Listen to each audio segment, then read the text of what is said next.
Salut, aujourd'hui on va parler d'une méthode d'entraînement que j'ai intégrée dans la formation.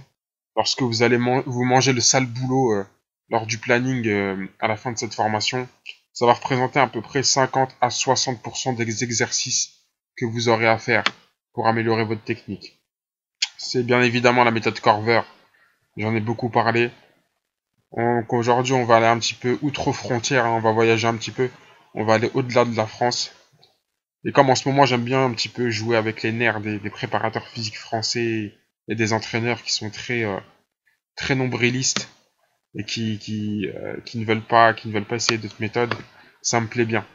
En ce moment je suis joueur, ouais, je suis un player, je suis un joueur garçon, un garçon joueur, un garçon taquin, coquin.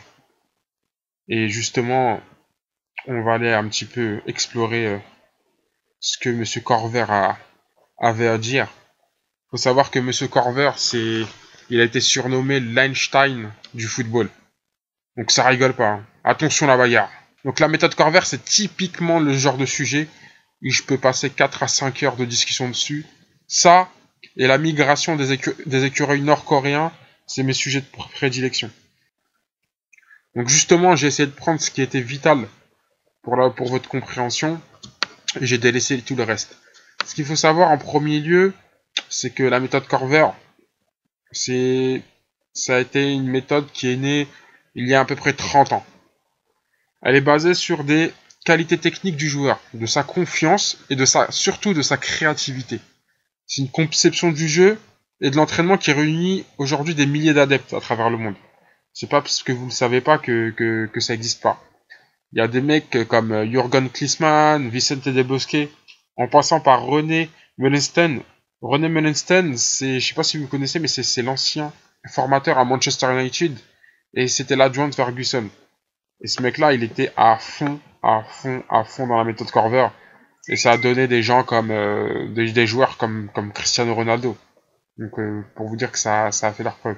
Pour vous citer un dernier nom, il y a José Mores, l'adjoint de Mourinho à Chelsea, qui est vraiment adepte de cette méthode. Donc de quoi s'agit-il? Il s'agit d'une méthode basée sur la technique, qui se focalise sur le développement individuel du joueur et le jeu en petits groupes, tout le temps en petits groupes, voire individuellement. Comme je vous l'ai dit précédemment, elle fut inspirée dans les années 70 par Wale Corver, un formateur hollandais, qui est aujourd'hui décédé. Paix à son âme. Il avait prédit, déjà dans les années 70, il s'était dit que dans le futur, il y allait avoir beaucoup moins d'espace entre les joueurs. Et c'est vrai, aujourd'hui, il n'y a pas beaucoup d'espace sur le terrain. Donc son approche fut ensuite reprise et formalisée en 1984 par deux techniciens anglais, Alfred Galunstein et Charlie Cook.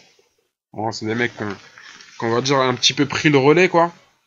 Et depuis, la méthode a beaucoup influencé les procédés d'entraînement du monde entier, tout en continuant à développer pour englober désormais tous les aspects du football moderne.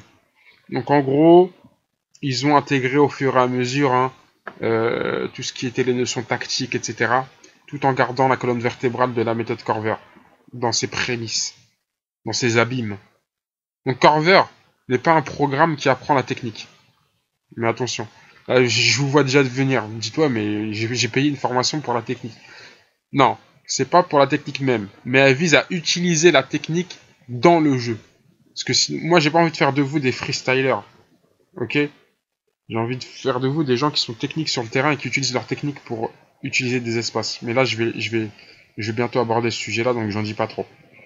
Donc, tout ça pour dire qu'il y a une vraie notion d'efficacité. Le contenu est pensé en fonction de la pyramide Corver. La pyramide Corver, c'est ce que je vais vous expliquer dans cette formation. Donc je ne vais pas m'attarder sur ça, il y a 6 étages. Il y a le ball mastery, la passe et la prise de balle, le 1 contre 1, la vitesse avec et sans ballon, la finition et enfin les petits jeux. Chaque étage est en lien avec des gestes techniques pour lesquels nous disposons d'une batterie d'exercices. Ça, c'est un des formateurs qui le dit. Le formateur du Servette de Genève. Donc l'idée générale est de partir de ce geste pour l'amener vers le jeu. Donc au début, tu vas être tout seul face à ton ballon, et ensuite tu vas l'amener de plus en plus vers le jeu. C'est un petit peu du lavage de cerveau, mais vous allez voir que pas autant que ça. Donc d'abord, on utilise des surfaces de jeu très réduites. On utilise toutes les surfaces du pied, surtout avant 12 ans. Donc vous n'avez pas 12 ans, mais on va essayer de recoller les pots cassés. Hein. Donc, ensuite, on va mettre une grande intensité, après avoir fait les choses tranquillement. Au bout de quelques semaines déjà, on constate un transfert en match. Les joueurs finissent par jouer comme ils s'entraînent. Dans les oppositions, on dépasse rarement les 4 contre 4. Et encore, je trouve que moi, personnellement, c'est beaucoup. Ce qui permet plus de duels. Lorsque vous êtes en match, par exemple, vous allez avoir quoi 5, 6, 7, 8 duels en 90 minutes. Ouais, on va arrondir à 10. Alors que si vous faites que des jeux réduits de 2 contre 2 ou 3 contre 3, vous allez multiplier le nombre de duels. Donc multiplier le nombre de votre expérience dans ce domaine-là, du 1 contre 1. Et c'est ça qui est génial.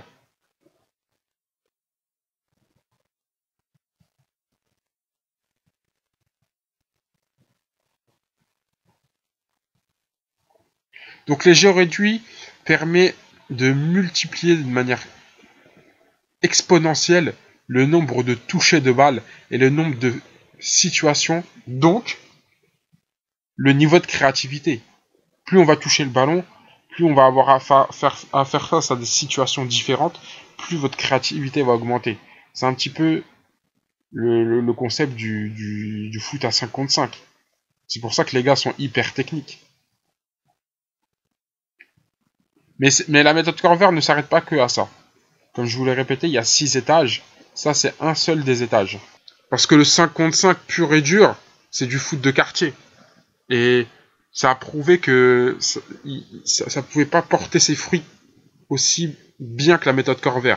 Comme dirait un des formateurs de la méthode Corver, il dit, je cite, « Comme je l'ai dit, dans une opposition classique, le joueur peut ne pas trouver toutes les options techniques qui s'offrent à lui.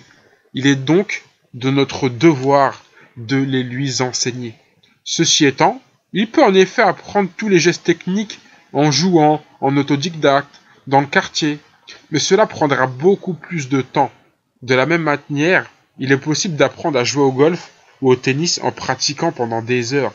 Mais si vous les faites avec un professeur, un instructeur, qui vous aide à décomposer les différents gestes, à les utiliser à bon escient et à les lier progressivement au jeu, vous allez progresser beaucoup plus vite. Et c'est en ça que la méthode Corver diffère du simple jeu réduit. Le foot de rue ne permet pas d'apprendre les choses justes. Et pour citer un autre préparateur physique, qui est Laureano Ruiz, quand je vous dis ça, les gars, vous vous dites, ouais, mais c'est qui ce Pecno? Et sachez que c'est ni plus ni moins que le plus grand formateur de la Masia du Barça. C'est lui qui a formé les Iniesta, les Pedro, les Piqué, les Sergio Busquets. C'est lui qui a fait tout ça. Il a même écrit un livre. Il a écrit un livre, un ouvrage qui s'appelle L'authentique méthode du Barça. Essayez de vous le procurer. Je vous jure que c'est juste poilant ce qu'il raconte dans ce livre-là. Il dit dans ce livre, l'apprentissage du football est très lent. Utiliser les membres inférieurs pour contrôler ou conduire un ballon n'a rien de spontané et rien de naturel. C'est vrai. Ce qui est naturel, c'est marcher par exemple. Mais contrôler un ballon et vivre avec un ballon, ça n'a jamais été naturel. C'est un jeu d'éducation pour lequel chacun des éléments qui le composent doit s'apprendre. Le football sauvage, le football de rue, contrairement à une idée reçue, peut engendrer plus de dégâts que de bienfaits. Et oui les gars. Donc moi je vous propose un cadre qui est la méthode Corver pour pas que vous appreniez des défauts. Si vous voulez qu'un joueur progresse, il faut lui montrer certains gestes et les travailler dans différentes situations.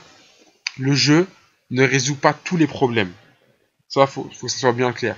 C'est pas seulement en jouant que tu vas résoudre tous tes problèmes techniques. Moi, personnellement, je suis contre le travail analytique, réalisé à vide et de manière répétitive. Donc, je suis pas non plus dans le délire lavage de cerveau, tu vas répéter 50 fois le même geste. Il faut que ça soit entre les deux. Il faut les laisser les joueurs, faut uniquement laisser les joueurs dans le jeu Parce que pour moi, c'est un autre extrême que le football de rue qui est tout aussi néfaste. Donc, l'idée de la méthode Corver, c'est d'être entre les deux. Avec la méthode Corver, on part du principe que si l'on est trop tourné vers le collectif, vers le résultat, on le sera moins vers la progression du joueur. Or, le collectif, c'est avant tout l'assemblage de joueurs. Donc, plus tu vas développer un joueur, plus ensuite il pourra se mettre au service du collectif, plutôt que de viser le collectif directement. Ce qui ne veut pas dire qu'on renie la dimension collective, hein. Attention. Simplement, on l'impacte différemment. Qu'est-ce que je peux apporter, moi, individuellement sur le plan technique pour améliorer l'aspect collectif? Bah, tout simplement en améliorant le joueur. C'est tout simplement ça. En améliorant chaque parcelles du rouage. Bref, à ce sujet, j'ai le sentiment qu'aujourd'hui, que beaucoup d'entraîneurs, de formateurs sont davantage tournés justement vers le collectif. Or, la méthode Corver vise à, tout d'abord, sublimer l'individu pour ensuite qu'il se mette au service du collectif. Et comment il va se sublimer? Grâce aux 6 étages de la méthode Corver, en commençant par le ball mastery. C'est-à-dire le joueur va se retrouver tout seul avec son ballon, va utiliser tous les pieds, toutes les parties du pied, pied gauche, pied droit, semelle, coup de pied. Ensuite, il va commencer à faire des passes et au fur et à mesure, on va intégrer ce joueur super efficace dans un esprit collectif. Mais au début, il faut qu'il se fasse sa propre expérience, un peu comme dans une entreprise. On prend souvent les gens qui ont une meilleure expérience. Du coup, nous, ce qu'on va faire ensemble, c'est de vous former tout seul dans votre coin, et ensuite, on va essayer de vous réintégrer dans votre équipe, en espérant que les gens de votre club disent « Waouh, il a super progressé, un tel ». Du coup, il va être encore mieux pour notre collectif, et là, vous allez vous retrouver titulaire, et là, vous allez vous retrouver en équipe supérieure, je l'espère. Donc, on va regarder ça tout de suite, et je vous dis à très vite, les amis.